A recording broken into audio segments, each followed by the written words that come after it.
Graça e paz, igreja, amém? O pastor, essa semana, falou assim, se eu tinha pregado sobre Gideão, porque ele ouviu alguma coisa de Gideão, ele está lendo Juízes. Aí ele me deu uma ideia, eu vou pregar sobre Gideão. Porque a Bíblia, gente, ela tem resposta para tudo para nossas vidas. Na Bíblia, ela fala de romance, ela fala de lutas, ela fala de guerras emocionais, depressão, angústias profundas, fala de felicidade, casamento.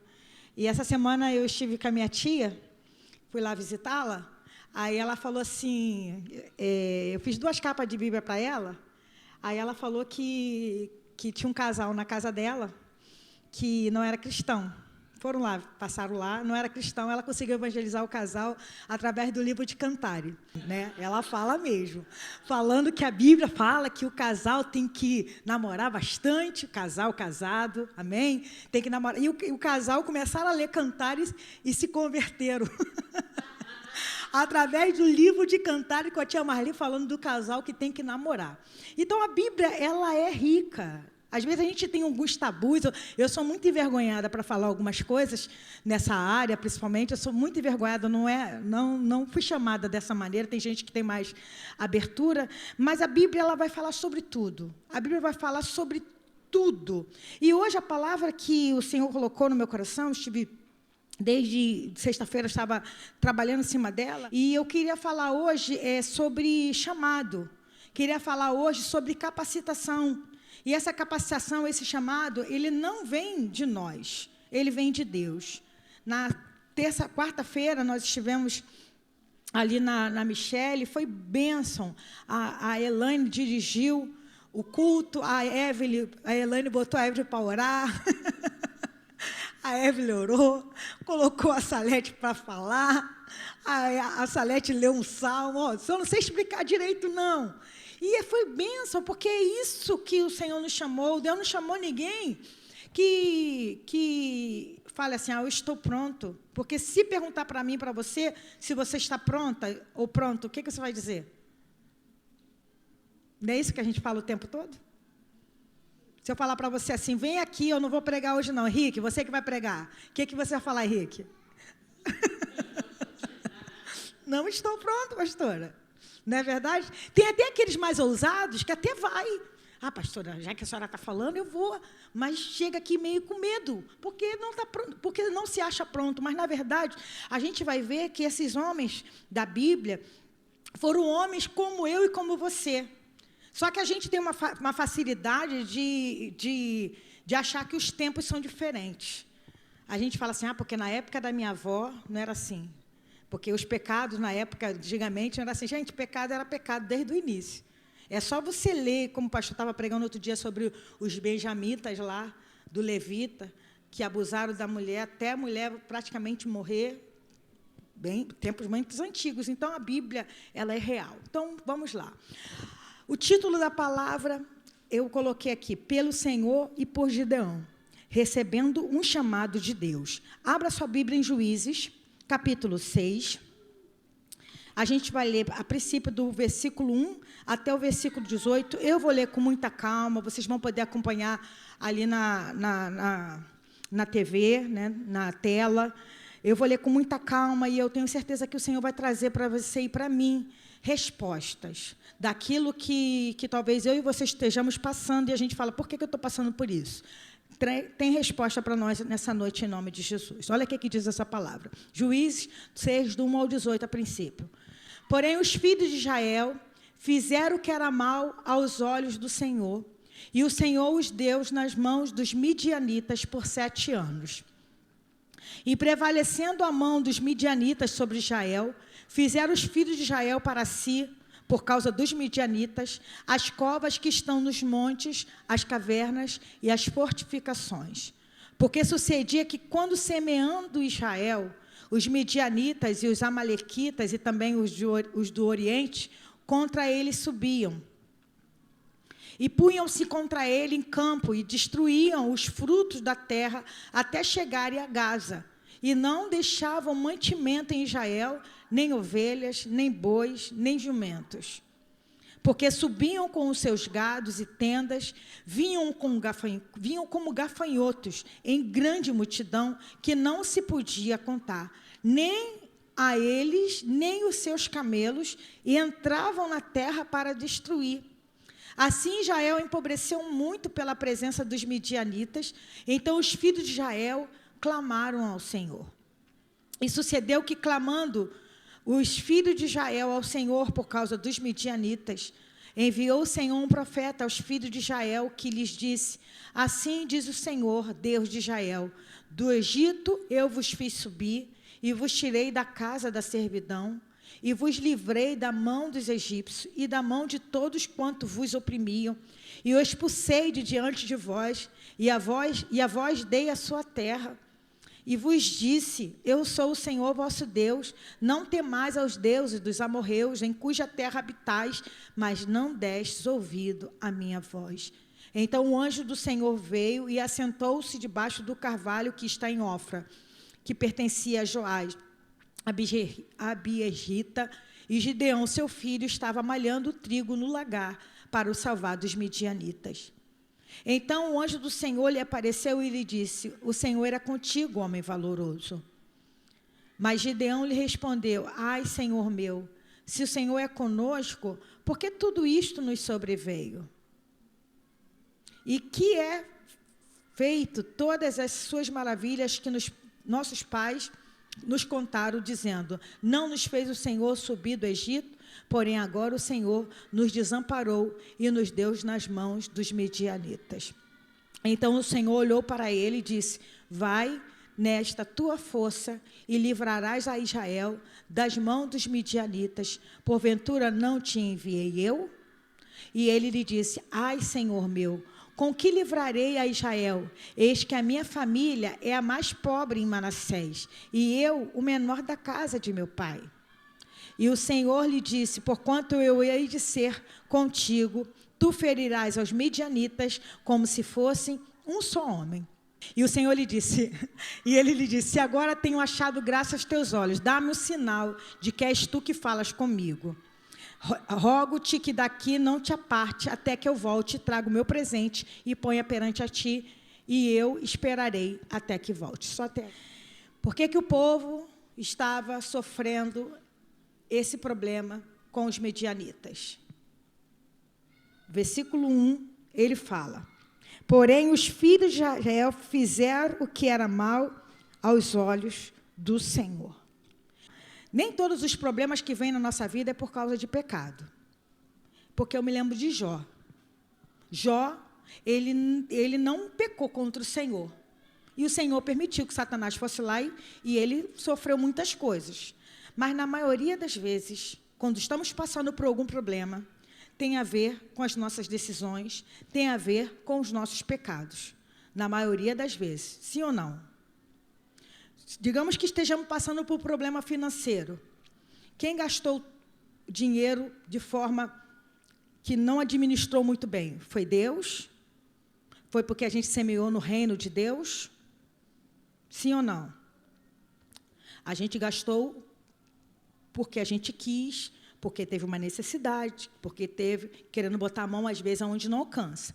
Por que muitas vezes nosso corpo adoece? Porque nós nos alimentamos, muitas vezes, mal. Fato, não é verdade? Pressão aumenta, porque a gente come muito sal, gorduras e outras coisas mais. Mas, apesar de tudo isso, a gente vê a misericórdia de Deus. Por que o povo estava passando por problemas sobre os midianitas? Os midianitas receberam a autorização de Deus para ir contra eles, porque eles fizeram o que era mal perante o Senhor.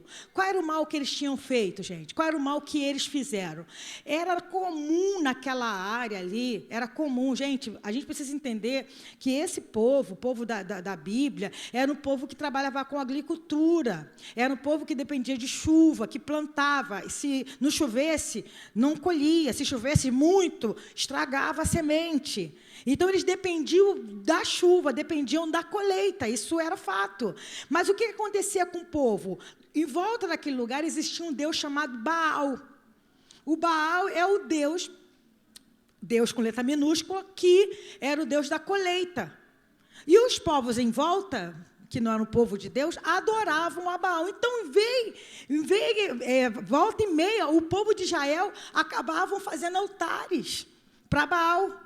Apertava um pouquinho, parava de chover, as coisas ficavam ruins, ao invés de pedir ao Senhor, ao invés de clamar ao Senhor, ao invés de colocar suas vidas diante do Senhor, eles iam fazer o quê? Adoravam Baal. Mas como eles adoravam Baal? Faziam altares para Baal, levantavam coisas ali para Baal, adorando a Baal, para que a Baal viesse com a colheita. E Deus permitia que viesse o problema. Os midianitas, eles eram terríveis. Os midianitas, eles eram como gafanhotos. Eles vinham em grande bando. Quem já viu, né, alguma reportagem que fala do gafanhoto, que ele vem em bando e ele destrói toda uma plantação. Eles faziam, a estratégia de guerra deles era essa. Eles vinham e comiam tudo. Eles vinham e destruíam tudo. Tanto que eles ficaram, como que eles começaram a criar lugares em cavernas. Gideão começou a malhar trigo no lagar. O lagar era um lugar fechado, um lugar onde amassava as uvas com o pé, que a gente vê só em filmes mesmo, né? Mas ele tinha que arar o trigo naquele lugar para que os midianitas não viessem. E com isso, o que acontecia? O povo passava fome, porque os midianitas vinham e comiam tudo. Tiravam do seu sustento o que era necessário. Existiam vários tipos de guerra. Existia uma guerra chamada que o povo assimilava, que ele juntava o povo com eles e pediam impostos altos. Também era uma forma, mas o pessoal continuava trabalhando. Os midianitas tinham um tipo de guerra terrível, porque tudo que eles produziam era roubado, era o devorador. Vocês estão entendendo? E por que eles estavam passando por isso? Porque eles pecaram contra o Senhor. Mas interessante que a Bíblia fala aqui no versículo, capítulo 6, versículo 7, fala assim: sucedeu que, clamando os filhos de Israel ao Senhor por causa dos medianitas. E clamando os filhos de Israel ao Senhor por causa dos medianitas, enviou o Senhor um profeta aos filhos de Israel, que lhes disse: assim diz o Senhor, Deus de Israel, do Egito vos fiz subir, e vos tirei da casa de servidão, e vos tirei da mão dos egípcios, e da mão de todos quanto vos oprimia, os expulsei de diante de vós, e vos dei a sua terra. Eu vos disse: eu sou o Senhor vosso Deus, não temais aos deuses dos amorreus, em cuja terra habitais, mas não deste ouvido a minha voz. Olha o que diz o versículo 13. Mas Gideão lhe respondeu para o anjo que apareceu: ah, Senhor, se o Senhor é conosco, por que tudo isso nos sobreveio? Não é cinismo? A gente não se faz de cínico assim na presença de Deus, sim ou não? Senhor, por que eu estou passando por isso? Se o Senhor é comigo, por que eu estou passando por isso? Cinismo. Mas gente. É um cinismo, sabe, que a gente às vezes quer jogar a culpa, porque a gente tem mania de jogar a culpa para o outro. Ah, mas eu fiz isso, Senhor, porque meu pai, porque minha mãe, porque isso, porque aquilo. Não, quando o anjo apareceu para ele falou: por que eu estou passando por isso? E o Senhor, por misericórdia, né, a Bíblia fala aqui que o Senhor falou para ele assim, não nos fez subir, porém agora o Senhor nos desamparou, que ele quis jogar a culpa para cima de Deus. Vê se não é isso. Versículo 13. Mas Gideão lhe respondeu: ai, Senhor meu, se o Senhor é conosco, por que tudo isso nos sobreveio? E que é feito de todas as suas maravilhas que nossos pais nos contaram, dizendo: não nos fez o Senhor subir do Egito, porém agora o Senhor nos desamparou e nos deu nas mãos dos medianitas. Por que o Senhor desamparou? Versículo 1. Porém os filhos de Israel fizeram o que era mal perante aos olhos do Senhor, e o Senhor deu na mão dos midianitas por 7 anos. Por isso. Deus não tem culpa nisso. A gente tem uma mania de querer culpar Deus. Poxa, Senhor, por que a gente está passando por isso? O Senhor fez tanta maravilha quando nos tirou do Egito. O Senhor fez tanta maravilha quando eu morava ali. O Senhor fez tanta maravilha na minha família naquele tempo. O Senhor me deu isso. Por que eu estou passando por isso? Está passando por isso porque talvez tenha coisa errada na sua casa, na minha casa, na nossa vida. E a gente precisa rever. E às vezes a gente acha que pecado, gente, é assim, é matar, roubar, beber, fumar, mentir, adulterar. Mas qualquer coisa que me tira da presença do Senhor, qualquer coisa, é pecado. Porque está me tirando, está me fazendo errar o alvo. Às vezes um programa de TV que eu vejo, às vezes uma conversa que eu partilho, que eu compartilho, que eu estou ali junto, sabe? Mas, pastora, só estava ouvindo. Às vezes, uma conversa, você só está ali ouvindo. E tantas outras coisas, eu não vou querer colocar aqui para não colocar, sugestionar pecado. Mas cada um de nós sabemos aquilo que desagrada, porque na hora a gente sabe. Quando a gente faz alguma coisa de errada, na hora a gente sente. E Gideão chegou para o Senhor e falou, aí o Senhor nem discute com ele, né? O Senhor fala assim, então o Senhor olhou para ele, versículo 14, e disse, vai nesta tua força, e livrarás a Israel da mão dos midianitas, porventura não te enviou eu? Vai nessa tua força. Qual a força de Gideão, gente? A força dele não era porque ele tinha força. A força dele, porque Deus ia prover a força, porque ele ia matar uma multidão como fosse só homem, porque Deus estava chamando a Gideão. Deus estava condicionando a Gideão. Mas Gideão teve dúvidas. Eu vou ler agora o restante. Eu vou ler não, né? Eu vou falar do 6 em diante. O capítulo todo vai até 6, até o 40. Eu não vou ler. Depois vocês leem em casa com calma. Ele pediu 3 provas ao Senhor. Ele pediu para o anjo ficar lá esperando. E ele pediu 3 provas porque ele ainda não estava acreditando que Deus estava levantando ele. E eu vou dar um conselho aqui para nós. Nós não precisamos pedir prova do Senhor. Isso é um perigo. Mas, pastora, tantos homens da Bíblia pediram prova, mas isso está na Bíblia porque Deus não deixa nada no escuro. Isso está na Bíblia para que a gente aprenda que Deus mostra os pecados de todo mundo. Mas quando a gente fica pedindo prova ao Senhor, a gente cria uma fé meio mística. Não sei se vocês estão me entendendo. Uma fé mística. Não, que se eu sair daqui e cair uma chuva, Deus é comigo. Se a chuva não cair, Deus não é comigo. Eu me lembro de uma vez uma pessoa que ele falou para Deus, Deus, se o Senhor é comigo, eu vou entrar. Não sabia nadar, não. Eu vou entrar nesse mar e se eu morrer afogado, porque o Senhor não tem um chamado para mim. Isso é fé mística. Não morreu porque Deus teve misericórdia. Mas quando o Satanás chegou lá para Jesus para tentar, Jesus falou assim, está escrito, não foi isso que Satanás falou para Jesus? Está escrito que você pode transformar isso aqui. Aí Jesus falou para quê? Não tentarás o Senhor teu Deus, porque a fé que o Senhor quer gerar em nós não é uma fé mística. Por misericórdia, a gente faz prova, Deus ainda responde. Mas não é uma fé mística, nessa coisa. A fé é firme fundamento. Não tem misticismo nisso. Vocês estão entendendo, igreja? A fé é firme fundamento. A Bíblia fala, e sabemos. Saber vem do termo de matemática. 1 mais 1 é 2. Você é professora de criança, né? Mas você sabe como é essas coisas. Matemática é exato. Português é uma bênção, né? Que português, o se alguma coisa... Mas matemática, 1 mais 1 é 2. 2 mais 2 é 4. E a Bíblia, a fé, é certeza. E sabemos que todas as coisas, saber. Mas Gideão fez prova. A primeira coisa que ele fez foi levar uma oferta. E naquela oferta, o anjo veio, colocou fogo. E a oferta foi consumida e subiu com um aroma suave. Ele ainda não satisfeito, ele fez uma outra contraproposta. Ele falou, então, eu ainda estou em dúvida, eu não sei se o senhor é comigo, se o senhor não é comigo, eu estou em dúvida. Se eu vou colocar essa lã aqui, se amanhã, quando acordar, a lã estiver seca e em volta estiver molhado, o Senhor me chamou. Ele acordou no outro dia, a lã estava seca, o orvalho tinha molhado tudo em volta. Ele ainda fez uma terceira prova com o Senhor. Então, vamos fazer o contrário, porque, tipo assim, duvidando, se vai que caiu ali uma água em volta e a lã ficou seca. Isso é fé mística, mas Deus sabe. E no outro dia, o que ele tinha pedido aconteceu. A lã estava encharcada e em volta estava seco.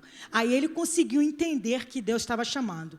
Mas para o serviço que ele ia fazer, para o chamado que ele ia ter, ele precisava ter muita convicção do seu chamado. Às vezes, igreja, a gente não entende essa questão do chamado porque a gente quer se comparar às pessoas, né? A gente, assim, eu queria ser como fulano. Fulano é fulano, o DNA de fulano não é igual ao meu, a íris dos olhos do fulano não é igual à minha. Tudo é a digital. Somos exclusivos, somos únicos. Deus chamou o pastor de um jeito, me chamou de outro jeito, somos casados, totalmente diferente em alguns aspectos. Deus chamou Marlene de um jeito, Deus chamou pessoas aí que estão mais na mídia de outro jeito, e eu não posso querer ser igual a alguém, e alguém querer ser igual a mim, porque cada um tem um chamado. E dependendo do chamado que cada um tem, a gente sabe quanto mais lhe é dado, mais lhe é cobrado. Então, Deus vai trazer toda a capacitação para você exercer o chamado. Se o seu chamado é cuidar de crianças, Deus vai te dar todo o amparato para você cuidar de crianças. Se o teu chamado é cuidar de adolescentes, Deus vai te dar todo o amparato. Até a tua fala é diferente, até a tua maneira de ser é diferente, e assim por diante. Quando eu comecei minha vida em cristã, me converti com 11 anos de idade, lá na igreja que eu comecei a minha caminhada cristã, a primeira coisa que eu comecei a trabalhar foi com criança. O primeiro ministério que eu tive era professora da escola dominical. Aí eu ia lá para a salinha, as crianças me chamam de tia até hoje, tia Ana. Mas sabe o que eu fazia com eles? Eu sentava junto com eles e pintava junto com eles. Eu contava as histórias junto com ele, ali sentado e brincando com eles, lá na presbiteriana. Depois de um tempo, eu vi que não era o meu chamado. Não que seja ruim você sentar com a criança, mas eu acabava não tendo muita autoridade, porque eu me tornava uma criança igual a eles. Depois de um tempo, eu comecei a trabalhar com adolescentes. Deus me permitiu trabalhar com... E com os adolescentes, eles quiseram cantar no meu casamento.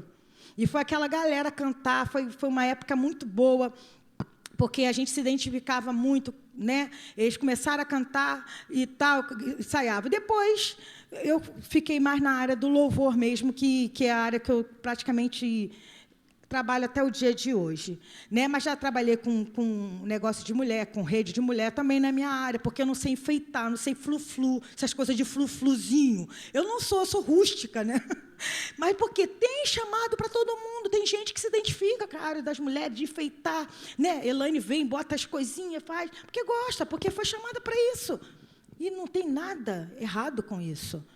Mas o problema é que a gente quer se comparar a outros. Gideão, ele recebeu um chamado de Deus muito forte, ele colocou a prova e Deus deu.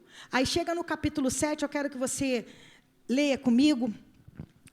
Capítulo 7, a gente vai ler até o 25, eu vou dar uma corrida aqui, só para a gente poder entender, e depois eu vou continuar falando. Deixa eu ver aqui o horário. Tá. Então, Jerubaal se levantou de madrugada, e todo o povo com ele havia, e se acamparam junto à fonte de Arode, de maneira que já tinha o arraial dos midianitas para o norte, no vale, perto do outeiro de Moré. E disse o Senhor a Gideão: muito é o povo que está contigo, para eu dar aos midianitas em suas mãos, a fim de que Israel não se glorie contra mim, dizendo: a minha mão me livrou. Vamos parar aqui só para explicar. Quando Deus revelou-se a Gideão, o que Gideão fez? Gideão era da tribo de Manassés. Ele era o menor da sua casa. Ele era bem pobrezinho, ele não tinha como levantar um exército, não tinha grana para alimentar o exército, armas, não tinha. Ele se juntou com mais 2 tribos e ele conseguiu um número bem grande de pessoas. A Bíblia conta aqui, que a gente vai ler, 32 mil homens ele conseguiu. Mas o que o Senhor falou para ele aqui no versículo 2? Mas o Senhor disse o Senhor a Gideão: muito é o povo que está contigo para eu dar os midianitas em suas mãos, a fim de que Israel não se glorie contra mim, dizendo: a minha mão me livrou. Agora, pois, apregou os ouvidos dos homens, dizendo: quem for medroso e tímido, volte e retire-se apressadamente das montanhas de Gileade. Então voltaram do povo 22 mil, e 10 mil ficaram. De 32, ele fez um chamado lá. Gente, quem é covarde, quem é tímido, pode meter o pé. 22 mil só foram embora, meteram o pé. 10 mil ficaram.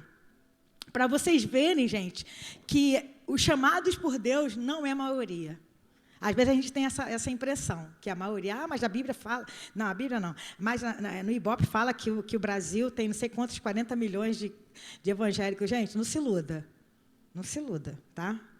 Todo mundo fala que é evangélico, mas, na verdade, na hora que aperta o calo, vai para a rezadeira, vai para a macumba, vai para tudo quanto é lugar. E fala que é cristão. Vamos continuar aqui? Versículo 4. Ficaram 10 mil, certo? 10 mil é um bom número, sim ou não? É bom, 10 mil. Imagina uma igreja com 10 mil. É muita gente. Versículo 4. Então disse o Senhor a Gideão: ainda muito povo, faz-os descer às águas, e ali o provarei, e será que daquele que eu disser, este irá contigo, esse contigo irá. Porém, de todo aquele de que eu disser, este não irá contigo, esse não irá. Tá bom, aí eles desceram, olha, versículo 5. E fez descer o povo às águas. Então o Senhor disse a Gideão: qualquer que lamber as águas com a língua, como as lambe o cão, esse porás à parte, como também todo aquele que se abaixar de joelhos para beber. Aquele que descer e pegar água assim, ó, lambendo, igual cachorro, mas vigilante, ligado, esse você vai escolher. Vamos ler, continuar lendo aqui, ó. Vou ler o versículo 5 novamente. E fez descer o povo às águas. Então o Senhor disse a Gideão: qualquer que lamber as águas com a sua língua, como as lambe o cão, esse porás à parte, como também é todo aquele que se abaixar de joelhos para beber. Agora vamos lá. Se você estivesse lá, o que você faria? Está cheio de sede. Dudu mergulharia. Quem bebe água como um cão, gente? A gente bebe água assim, né? A gente até, né? Mas como que a gente vai entender qual a estratégia que Deus está usando ali? É uma coisa... Oi? Não, eu sei, mas assim, é engraçado, porque como é que a gente vai entender isso? Será que passou na cabeça de Gideão a estratégia que Deus ia usar? Deus já falou para ele: o que eu te mandar fazer, você vai fazer. Olha aqui o que diz, versículo 6. Olha só. E foi o número dos que lamberam, levando a mão à boca, 300 homens. De 10 mil, vamos lá, de 32 mil, 22 mil meteram o pé, ficaram 10. De 10 mil, 300 homens, e todo o restante do povo se abaixou de joelhos a beber água. Sabe quanto que era o exército dos medianitas? 135 mil. 32 mil para 135 mil é bom ou ruim? Péssimo. Péssimo. 10 mil para 135 mil é pior ainda. 300 para 135 mil. Aí foi feita a conta aqui. O exército inimigo tinha cerca de 135 mil, um exército 450 vezes maior que os 300 de Gideão. 450 vezes maior. Mas Deus queria realmente fazer algo espetacular, que mostrasse a sua glória, que mostrasse o seu chamado, que mostrasse que Deus estava livrando aquele povo. Porque se fosse 32 mil contra 135 mil, a gente sabe que existe história da Bíblia que o povo venceu. Um homem matou 800 homens inimigos com uma lança, atravessando-os todos com uma mesma lança. A Bíblia fala sobre isso. Poder de Deus. Um outro, a mão ficou tão apegada na espada que ele ficou com cãibra, que ele matou tanta gente com aquela espada. A Bíblia fala sobre isso. Pode acontecer? Pode. Mas naquela situação, o Senhor queria tirar a glória do homem e que a glória fosse toda devolvida para ele novamente. 135 mil. E ali, Deus, toda estratégia de guerra, você vai fazer o quê, Gideão? Você, qual a arma que você vai usar? Quando você fala de guerra, qual a arma que vem na sua cabeça, igreja? Quando a gente fala de guerra, metralhadora hoje, né? Mas naquela época, o que aquele pessoal tinha? De ferro, né? Aquela espadinha, um escudo. Davi foi a funda, né? Mas sabe o que Deus deu para Gideão como arma? Um cântaro. Cada um desses homens tinha um cântaro e uma tocha. O que é um cântaro? O que é uma tocha? Perto de 135 mil homens. Mas o que Deus estava ensinando para Gideão e que o Senhor quer ensinar para nós hoje? Obediência. Porque Gideão, ele ficou atento a todas as ordens que Deus deu. A primeira ordem que Deus deu, depois de ele fazer todas as provas, foi que 32 mil tem muita gente. Começa a chamar esse povo à responsabilidade. Quem é medroso e tímido, manda embora. 22 mil foram embora. Agora, quem lamber a água, fica com você e os outros vão embora. 300 homens ficaram. A estratégia que Deus deu foi, pega um cântaro, pega uma tocha, mas mesmo assim, Gideão ainda ficou com medo. E você não ficaria com medo, igreja? Se Deus mandasse você ir contra agora, algum exército aí, o exército aqui da gente aqui, o exército aqui, vai ali e prega ali para os caras, fala ali do amor de Deus. Quantos de nós não temos medo? Não é verdade? Ele ainda teve mais uma dúvida, o Senhor mandou ele chegar, ele e o moço dele, e até a tenda de midianitas escondido, e quando eles chegaram lá, ele ouviu um rapaz falando de um sonho. Aquele rapaz falou, poxa, tive um sonho estranho essa noite, sonhei com um pão de cevada, descia e destruía todo o arraial aqui, nosso arraial. Aí, quando Gideão ouviu aquilo, falou assim, o Senhor está nos dando os midianitas, um sonho. Deus fez ele lá no terreno do inimigo para ouvir um sonho. Ainda, depois de todas as provas que Deus deu para ele, ele ainda teve que ouvir um sonho. E chegou lá e ele ouviu, não, o Senhor é com a gente. E quando eles foram para a batalha, sabe o que eles fizeram? Pegaram aquele cântaro, Gideão falou para eles o seguinte, quando vocês chegarem, quando eu der a ordem, vocês vão pegar o cântaro, vocês vão jogar no chão, levantar as tochas e vai falar assim, pelo Senhor e por Gideão, gritar, 300 homens gritando, né? E quando eles fizeram isso, eles chegaram lá na fronte, lá onde estavam os midianitas, eles jogaram o cântaro, gritavam, sabe o que aconteceu com aquele povo? O pessoal estava dormindo, aquele povo, naquela escuridão, começaram a se matar, eles mesmos se mataram no meio daquela guerra, eles mesmos se mataram.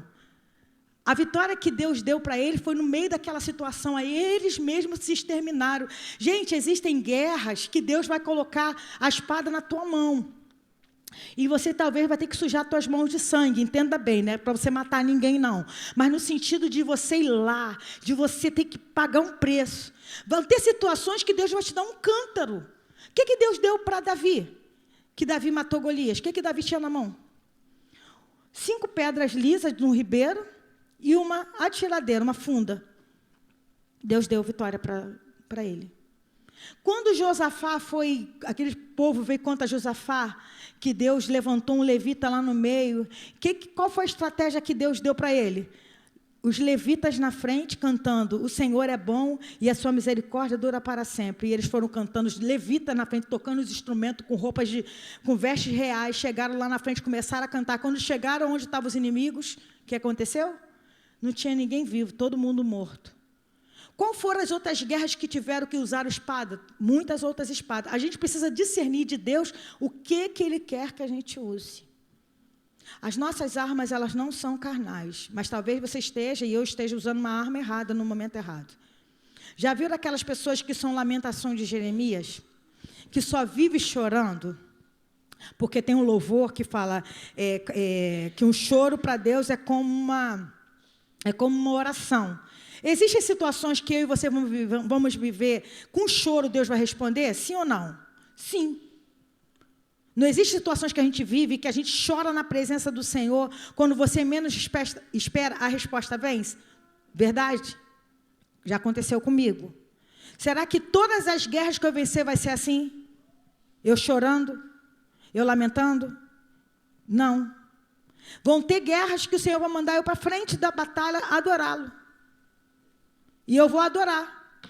E o Senhor vai lá e desbarata os inimigos. Vão ter guerra que o Senhor vai colocar uma espada na minha mão, um escudo na tua mão. E você vai ter que ir para frente, vai ter que guerrear. Porque quando Gideão recebeu o chamado, ele teve que dar prova também do Senhor. Porque ele teve que ir lá de noite, derrubou os altares de Baal. O pessoal veio contra ele, queria matar ele e tudo. Porque ele também teve que dar prova de que estava confiando no Senhor. Porque tudo vai exigir de nós, gente, um posicionamento de obediência. Não adianta a gente querer colocar a fé cristã como um mundo mágico, como um mundo de... Como que fala, gente? Varinha de condão, como se a gente fizesse... Como se Deus fosse um gênio da lâmpada e a gente pedisse... Não. Oi? Isso. Não é. O mundo espiritual, ele é até mais real do que o físico. A gente fisicamente, aqui que a gente está vendo, um monte de gente sentada, uma pessoa aqui falando, vocês ouvindo. Espiritualmente falando, é uma guerra muito grande. Satanás colocando coisa na tua cabeça aí que você nem sabe. Caramba, eu deixei nem lavei a roupa do uniforme do garoto que vai para a escola amanhã. Gente, E agora? Vou ter que chegar em casa, lavar a blusa, botar atrás da geladeira para ser. Não é assim? Ou é mentira? Caramba, amanhã eu tenho que pagar a conta, vai bater, e eu estou sem dinheiro lá na minha conta, e eu tenho que cobrar fulano. Não é assim, gente? Ou é só comigo que acontece? Não lavo mais roupa de criança, mas não é assim? Guerras espirituais. E a gente, às vezes, está lidando, o Senhor está chamando a cada um de nós, o Senhor tem chamado, mas, pastor, eu não estou pronta, mas eu não tenho condição, eu não sei falar. Moisés não falou isso? A minha língua é pesada, eu sou gago. Eu te chamei. Sendo gago, sendo iletrado, tendo dificuldade de locomoção, tudo. Deus, a Bíblia é recheada de pessoas com problemas que Deus chamou. E o Deus que chama é o Deus que capacita. O Deus que chama é o Deus que fala, vai nessa tua força. Qual força? Na tua força? Não, na força do Senhor. O Deus que chama é o Deus que fala assim, olha, estou contigo. Eu separei alguns textos para falar dessas armas espirituais, da escolha que Deus faz. 1 Coríntios 1, do 22 ao 29, já partindo para o final, igreja. Já partindo para o final, eu queria que você entendesse as escolhas de Deus. Não pense que Deus escolheu você porque você é o maior da tua casa e tua família é muito rica. Não, Deus escolheu pessoas com abastardas de dinheiro, sim. Mas os critérios de escolha de Deus muitas vezes não têm a ver com a condição. A maioria das vezes Deus chamou pessoas muito simples. O próprio Cristo nasceu numa família muito simples. Nasceu e foi colocado numa manjedoura. A gente vê naqueles presépios, naquela manjedoura bonitinha, aquele coxo, mas tradicionalmente falando, o coxo geralmente era no chão mesmo, cavado no chão, onde colocava a comida para os animais comerem. E José arrumou ali para que Jesus ficasse. Deus chama as pessoas com muita simplicidade. Mas por que Deus faz isso? Olha o que diz esse texto. Porque os judeus pedem sinal e os gregos buscam sabedoria. Mas nós pregamos a Cristo crucificado, que é escândalo para os judeus e loucura para os gregos. Mas para os que são chamados, tanto judeus como gregos, lhe pregamos a Cristo, poder de Deus e sabedoria de Deus. Olha agora, porque a loucura de Deus é mais sábia do que os homens e a fraqueza de Deus é mais forte do que os homens. Porque bem vede, irmãos, a vossa vocação. Olha para você, igreja, olha para mim, olha para nós. Porque bem vede, irmãos, a vossa vocação, que não são muitos os sábios segundo a carne, nem muitos os poderosos, nem muitos os nobres que são chamados. Deus chamou sábios segundo a carne? Paulo era um cara sábio segundo a carne. Ele que escreveu isso.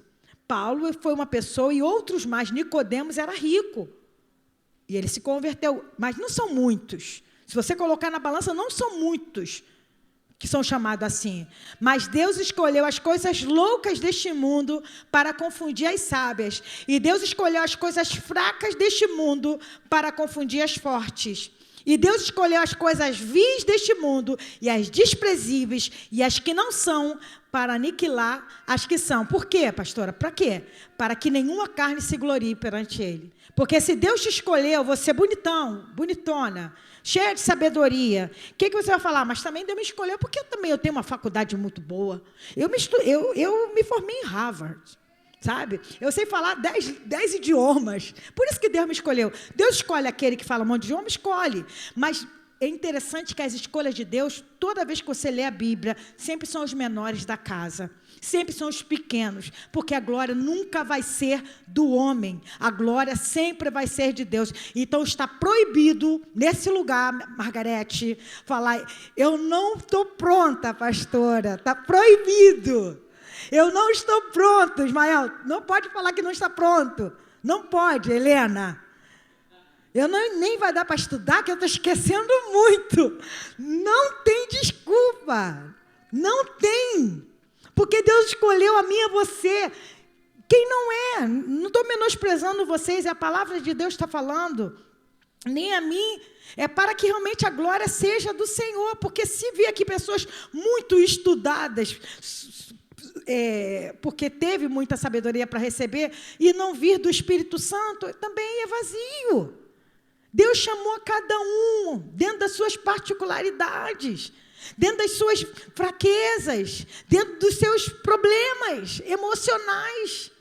Essa semana mesmo eu recebi muitos feedbacks de algumas entregas que eu fiz, e a pessoa falou para assim, ai, pastora, é assim que ela fala, a Thalita, ai, pastora, que lindo, nananã. Eu falei, Thalita, eu estou precisando me curar, porque eu tenho um problema sério com a minha autoestima. Eu tenho um problema sério. Pastora, a senhora tem que parar com essa palhaçada. A gente é assim. Mas sabe por que é bom isso? Porque a dependência de Deus está sempre ligadinha. Estamos sempre ligadinhos no Senhor. Porque a nossa dependência precisa vir do Senhor. Toda vez que a gente tentar se engrandecer, porque eu fiz curso disso, porque eu fiz curso daquilo, mas ai de nós, se o Senhor não nos capacitar. Então, a primeira coisa, as escolhas de Deus contrapõem as escolhas do mundo. Quando você vai entrar para uma faculdade, eu estava perguntando para a Evelyn, né, Evelyn? O que você está fazendo aí, Evelyn? Pastora, eu estou mandando um monte de currículo, porque ela se formou em enfermagem. E o que a maioria dos empregos pedem? Com experiência de no mínimo quanto tempo? No mínimo 2 anos. A maioria dos empregos, no mínimo 2 anos. O Senhor te pede isso? Pode vir pregar, mas tem que ter experiência de no mínimo 2 anos. Tem que ser líder de algum departamento, no mínimo 5 anos. Não. As escolhas de Deus contrapõem as escolhas do mundo sem experiência. Você pode vir sem experiência, é só colocar na mão de Deus. A segunda coisa, as nossas armas são espirituais. 2 Coríntios 10, versículo 3 ao 6, depois Efésios. Diz assim, porque andando na carne, olha só, não militamos segundo a carne, porque as armas da nossa milícia não são carnais, mas sim poderosas em Deus para a destruição das fortalezas, destruindo argumentos e toda altivez que se levanta contra o conhecimento de Deus e levando cativo todo entendimento ao quê? A obediência de Cristo. Foi o que Deus teve que aprender lá. Ele teve que levar cativo todo pensamento de obediência. O Senhor falava para ele, você vai ter que obedecer a tudo que eu falar. Tem muita gente. 32 mil é muita gente e vocês vão falar que foram vocês. Então, você vai ter que obedecer. A primeira coisa, faz isso, ele fez. A segunda, faz aquilo, ele fez. Na terceira, e Deus deu vitória. E assim é com a gente. Mas as nossas armas não são carnais. E estando pronto para vingar toda desobediência, quando for cumprida o quê? A vossa obediência. Então, não tem fórmula mágica. Não tem como eu falar, se chegar na frente também de guerra e falar, Deus, olha, eu estou aqui, o Senhor falou, e eu estar em desobediência ao Senhor. Eu estar com legalidades na minha vida. Eu sei que às vezes falar de legalidade é complicado, né? Mas às vezes eu estou toda errada e eu quero chamar a atenção. Acerta. Foi o que Gideão fez, cínico. Mas, Senhor, se o Senhor é com a gente, por que a gente está passando por isso? Porque vocês pecaram contra mim.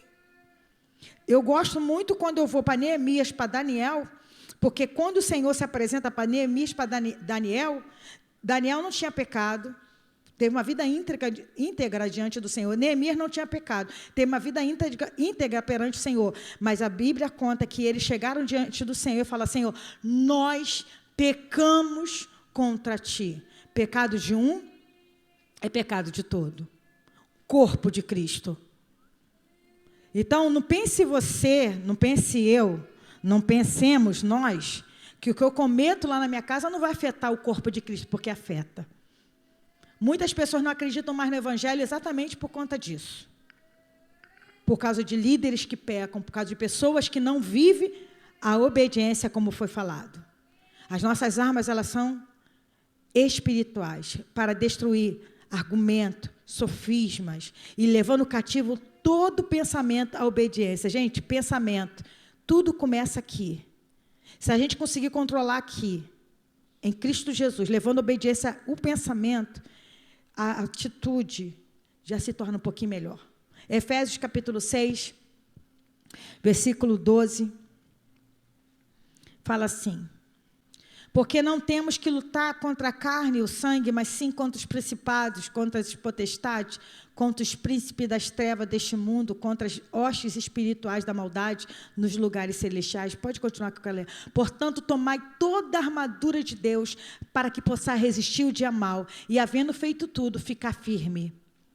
Estando, pois, firme, tendo cingido os vossos lombos com a verdade, vestido a couraça da justiça, e calçado os pés da preparação do evangelho, tomando sobretudo o escudo da fé, com quais podereis apagar todos os dardos inflamados do inimigo. Tomai o capacete da salvação e a espada do Espírito. Então, quais são as armas? Obediência, fé, oração, boas novas, salvação, justiça, tudo o que é isso aí. As pessoas vêm, vamos agora botar a armadura, capacete, bum. Gente, não adianta nada eu fazer um ato de botar o capacete se eu não, na minha mente, eu não tenho a salvação de Cristo. Eu não entendo o que Ele fez por mim. Não adianta eu pegar o escudo da fé, que a Bíblia fala sobre isso. Paulo, ele usou a armadura romana para falar, para exemplificar. Não adianta eu tomar e eu não tomar posição. Não ser uma pessoa de fé. Não é a fé mística, não, tá? É a fé, certeza, fundamento. A fé do saber, sabemos. Não adianta eu pegar os sapatos da preparação do evangelho, mas aonde eu vou, eu não levo a palavra de Deus, tudo menos a palavra. As armas que Deus nos deu são armas espirituais. E só para terminar, eu queria armas usadas por Gideão, cântaro e tocha. Armas usadas lá em Jericó, 7 trombetas e o povo rodeando a cidade por 7 dias. A arma que Moisés usou, vocês lembram qual era? Um cajado. Você lembra que ele jogava o cajado, virava cobra? O cajado ele abriu? Um cajado. A arma que Davi usou, uma pedra e uma funda. Qual a arma que Deus está colocando aí na sua mão, igreja? Qual a arma que Deus te deu?